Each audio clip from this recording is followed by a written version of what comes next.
Bismillahirrahmanirrahim. Assalamualaikum warahmatullahi wabarakatuh. Alhamdulillah wassalatu wassalamu ala rasulillahi wa'ad. Ikhwafiddin azanillahu wa yakum. Kita melanjutkan untuk mempelajari hadis Nabi SAW. Semoga Allah memberikan keberkahan pada diri kita dan pada umur kita. Dan kita masuk pada hadis yang kelima, di mana hadis ini diriwayatkan oleh Ummul Mukminin, an Ummul Mukminina Ummi Abdillah Aisyah radhiyallahu anha. Dari Ummul Mukminin Ummi Abdillah Aisyah radhiyallahu anha. Di sini disebutkan Ummul Mukminin, ya, dan kunyah beliau Ummu Abdillah. Di sini ada dua faedah yang kita bisa petik. Yang pertama, bahwa termasuk disunnahkan seorang memiliki kunyah, baik dia laki-laki maupun perempuan, walaupun punya anak ataupun tidak punya anak. Seperti disebutkan di sini, Ummu Abdillah, ibunya Abdullah, padahal Aisyah radhiyallahu taala anha beliau tidak memiliki anak, ya, maka di antara kunyah beliau adalah Ummu Abdillah. Kemudian beliau disebut juga sebagai Ummul Mukminin, ibunya para mukminin. Dan di sana ada hukum yang terkait dengan penyebutan ini, bahwa Aisyah radhiyallahu taala anha sepeninggal Nabi sallallahu alaihi wasallam maka tidak boleh dinikahi oleh siapapun, karena disebut sebagai Ummul Mukminin, hukumnya adalah seperti ibunya kaum mukminin.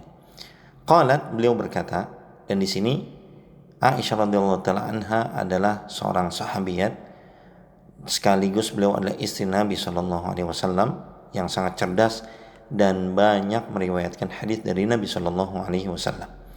Qala Rasulullah sallallahu alaihi wasallam, bahwasanya Rasulullah sallallahu alaihi wasallam beliau bersabda, "Man ahdatha fi amrina hada ma laysa minhu fahuwa rad." Barang siapa yang mengada-ngadakan, membuat sesuatu yang baru, fi amrina, pada urusan kami. Apa yang dimaksud dengan fi amrina adalah urusan agama. Hada, fi amrina hada, yaitu urusan kami ini, maksudnya adalah urusan agama ini, agama Islam.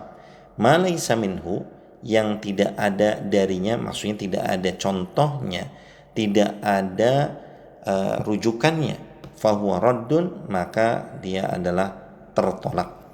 Hadis ini diriwayatkan oleh Imam Bukhari dan Muslim. Ikhwatiddin azanillahu wa yakum.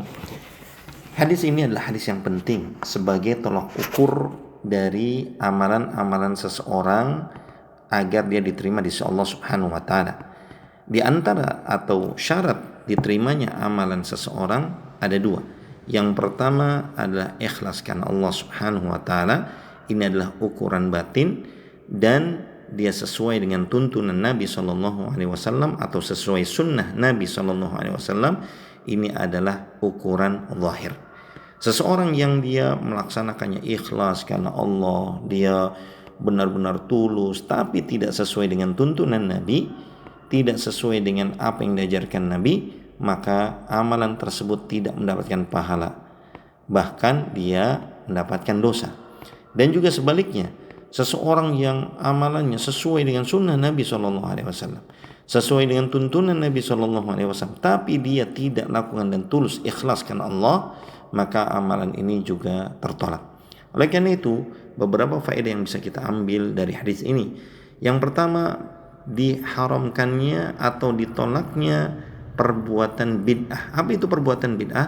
Perbuatan bid'ah adalah amalan-amalan yang dinisbahkan kepada agama, yang diharapkan dia mendapatkan pahala dari amalan tersebut, yang merupakan ritual ibadah, namun tidak ada contohnya dari Nabi SAW. Itu adalah amalan yang bid'ah.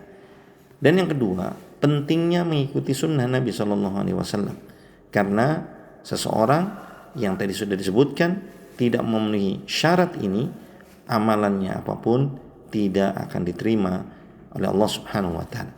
Yang ketiga, bahwasanya ijma para ulama sepakat, ya, bahwa segala amalan yang tidak memiliki dasar dalam syariat maka dia harus ditolak. Yang keempat, bahwasanya agama ini sudah sempurna. Hadis ini menunjukkan bahwasanya agama ini tidak perlu penambahan, tidak perlu pengurangan, karena sudah disempurnakan oleh Allah Subhanahu wa taala. Al-yauma akmaltu lakum dinakum wa atmamtu alaikum ni'mati wa raditu lakumul Islam dinan. Pada hari ini telah kusempurnakan untuk kamu agamamu, dan telah kucukupkan kepadamu nikmatku, dan telah kuridhoi Islam jadi agama bagimu. Yang kelima, tolak ukur dalam amalan ibadah tadi sudah kita sebutkan ada dua, dan ini salah satunya untuk mengukur amalan setiap orang apakah dia sesuai atau tidak sesuai dengan sunnah Nabi. Adapun urusan hati maka dikembalikan kepada Allah Subhanahu wa taala. Semoga amalan kita semua bisa ikhlas karena Allah dan juga sesuai tuntunan Nabi sallallahu alaihi wasallam, dan kita dijauhkan dari perbuatan-perbuatan bid'ah. Wassallallahu ala nabiyina Muhammad wa ala alihi wasallam wa akhiru da'wana alhamdulillahirabbil alamin. Wassalamualaikum warahmatullahi wabarakatuh.